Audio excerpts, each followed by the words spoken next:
Ми мусимо багато працювати, виховувати дітей, доглядати за хворими батьками і паралельно навчатися, займатися спортом, спілкуватися з друзями і так далі.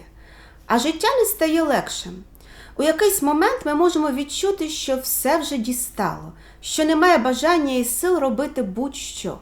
У той час, як рівень стресу невпинно зростає і вже ніщо не допомагає розслабитися. Після багатьох років постійного стресу навіть найстійкіші з нас можуть зіткнутися з емоційним вигоранням. Емоційне вигорання – це стан, який можна описати як повне виснаження, а час, необхідний для відновлення після вигорання, коливається в межах від кількох днів до кількох місяців і навіть років. Але чи можемо ми цьому запобігти? Відповідь – так. Тож сьогодні ми поговоримо про те, як запобігти перевантаженню до того, як ми вже повністю вигоріли.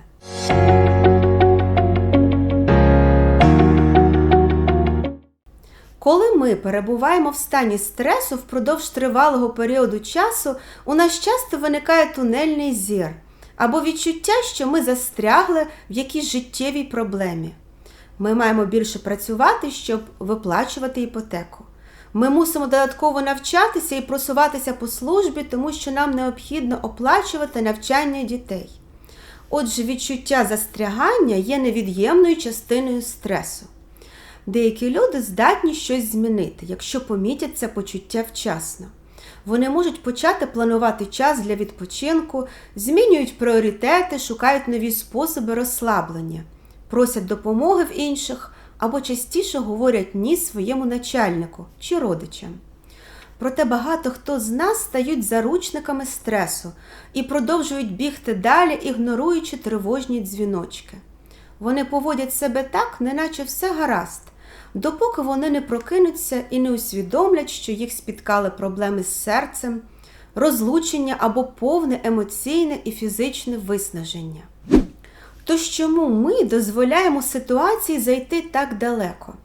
Тунельне бачення, коли мозок у стані стресу не бачить очевидного, та придушення почуттів виникають через особисті переконання, чи то стиль мислення.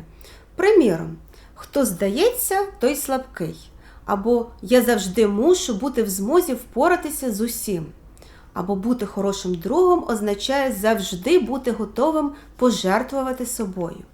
Ці переконання чи то особисті правила часто не усвідомлені.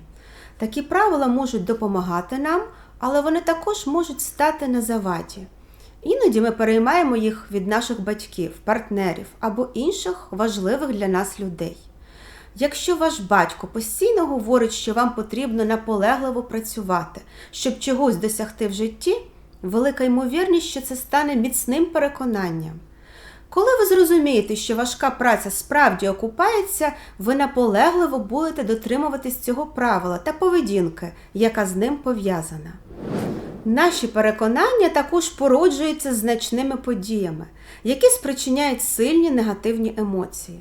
Наші переконання та поведінка, що їх супроводжує, спрямовані на те, щоб запобігти повторному виникненню цих негативних емоцій. Я наведу вам приклад 40-річного чоловіка, давайте назвемо його Марк. Коли Марку було 9 років, його батько пішов із сім'ї до іншої жінки. Марк жив із мамою і відчував себе покинутим, зрадженим, самотнім і надзвичайно винним. Що він зробив поганого, щоб змусити тата піти? Будучи 9-річним хлопчиком, Марк не міг добре впоратися із цими болючими почуттями.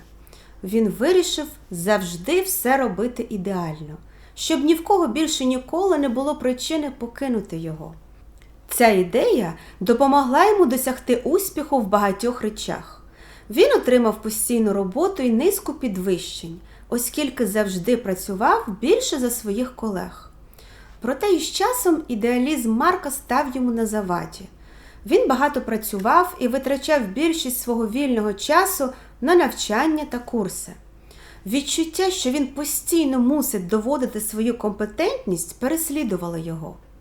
Він також докучав своїй дружині та дітям, тому що вважав, що вони також мусять багато працювати і робити все можливе, щоб досягти своїх цілей. а це погіршило його стосунки з родиною.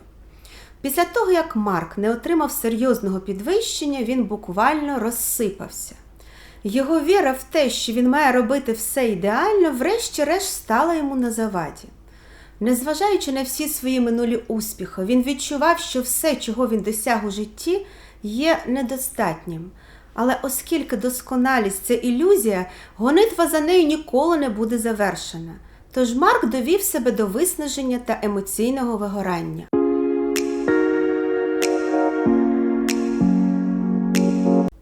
Кожен із нас виражає свої переконання по-своєму.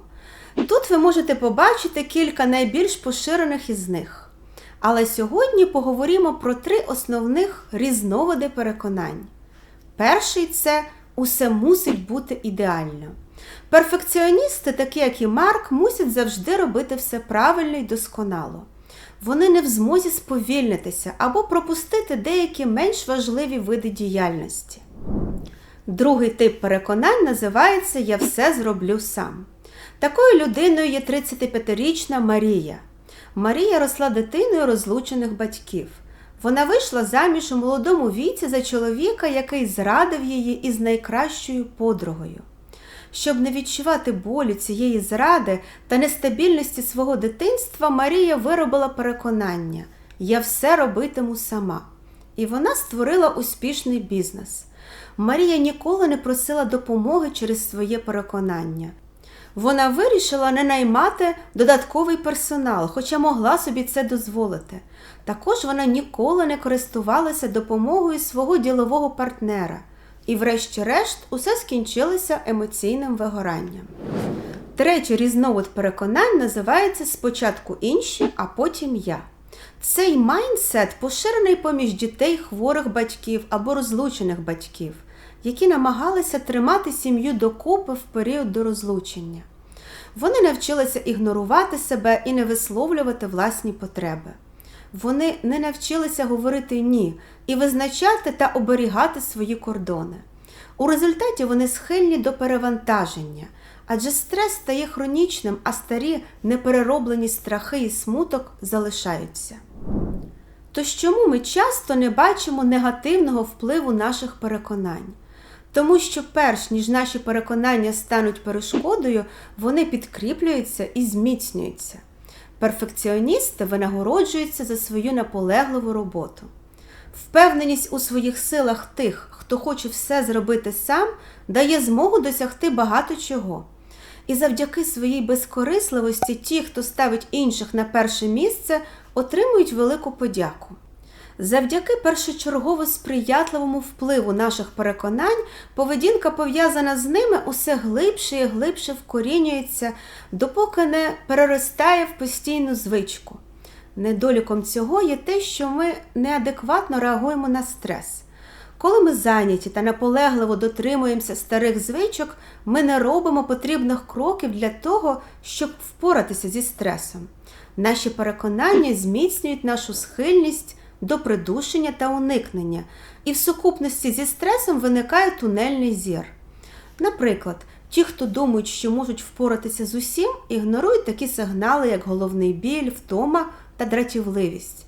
Людина каже собі «не скигли, уперед, я це можу». Як наслідок, перші симптоми стресу переростають у більш серйозні проблеми.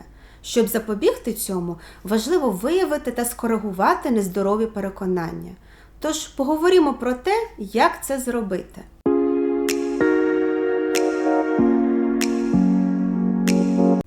Насамперед потрібно розібратися в тому, що саме стало несвідомою звичкою. Є безліч речей, які ми робимо автоматично роками, і які є потужним джерелом стресу. Складіть повний список усього, що ви робите, усі сфери життя включно. Це стосується роботи, дітей та стосунків. Намагайтеся визначити якомога більше поодиноких видів діяльності в кожній сфері життя. На роботі, наприклад, у вас можуть бути зустрічі, обіди, розмови з колегами тощо. А от дітей ви водите до школи, на уроки малювання чи спорт, або допомагаєте їм із домашніми завданнями. Оцініть кожну діяльність за шкалою від 0 до 10. 0 означає відсутність стресу, а 10 означає максимальний стрес. А потім обчисліть середнє значення для кожної сфери діяльності. Усе, що лежить в інтервалі від 0 до 5, є менш стресовою частиною вашого життя. Усе, що вище середнього, є джерелом стресу. Подумайте про свій поточний підхід до всього, що спричиняє стрес. Можливо, ви з тих людей, хто ставить інших на перше місце. Або ви завжди робите все самотужки. Або, на вашу думку, усе повинно бути ідеальним. Ви можете проаналізувати свої переконання, поставивши собі кілька запитань, таких як: що я вимагаю від себе в цій ситуації? Що я змушую себе робити, щоб уникнути негативної оцінки оточуючих або ж докорів сумління? Які переконання завдають мені більше клопоту, ніж користі? Що я найчастіше кажу собі, коли намагаюся попередити негативні наслідки в конкретній ситуації? Виділіть для себе 2 чи 10 хвилин, щоб обміскувати свої переконання та поведінку. Запам'ятайте результат цих міркувань і підрахунків і намагайтеся усвідомлювати свої переконання в майбутніх ситуаціях. Чи краще ви тепер усвідомлюєте те, що ви відкидаєте і знецінюєте себе та свої потреби? Чи що ви ніколи не просите допомоги і робите все самотужки? Замініть своє старе переконання на нове. Найпростіше вибрати протилежність. Відтепер застосовуйте це нове переконання. Приміром, замість «я мушу робити все правильно» ви можете використовувати нове переконання «я дозволяю собі робити помилки». Нове тверде переконання, яке замінює ваше старе переконання, поступово зменшить стрес. Це відбудеться і тому, що ваша поведінка зміниться відповідно до цього нового правила. Той, хто використовує переконання «я чудова людина», заходить до кімнати зовсім інакше, ніж той, хто вважає, що його присутність неважлива. Пам'ятайте, що зміни відбуваються повільно, старі звички не зникають за одну ніч. І приготуйтеся до того, що спочатку не всі у вашому оточенні реагуватимуть позитивно, адже вони звикли до вашої старої поведінки. Тож, працюючи над собою, ви будете спершу відчувати дискомфорт.